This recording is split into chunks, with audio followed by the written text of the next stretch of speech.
rédaction vous propose de découvrir l'application 24/24 Actu Lite pour iPhone. Pour rappel, 24/24 Actu est un portail d'information gratuit.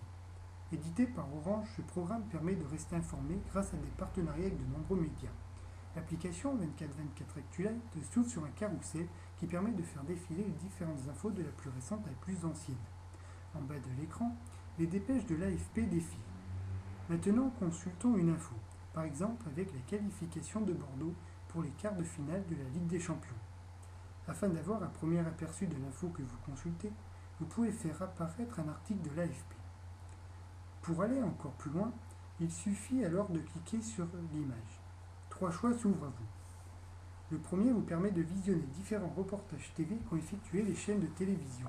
Voici un exemple avec le reportage de BFM TV. Une qualification dans la douleur. Les Bordelais avaient pourtant fait le plus difficile. Dès la 5e minute, Yoann Gourcuff ouvre le score sur un coup franc. Jamais inquiet en première mi-temps, les hommes... Si vous pensez que ce sujet peut intéresser l'un de vos amis, la possibilité d'envoyer la vidéo par mail vous est offerte. Second choix, la radio.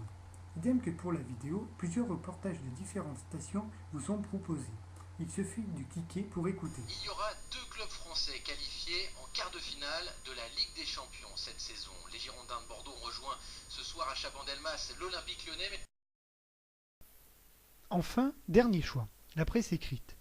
Pour pouvoir lire les articles, il suffit de sélectionner l'un ou l'autre des sujets proposés afin d'être redirigé vers le site, comme vous pouvez le constater avec lefigaro.fr.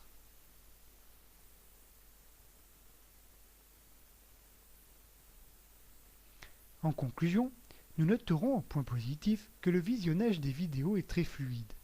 Côté négatif, le nombre de news à consulter est assez restreint puisqu'il n'y a que les 16 principaux sujets qui sont proposés pour le moment. Précisons enfin que cette application est en phase de test et qu'elle sera accessible au grand public ultérieurement.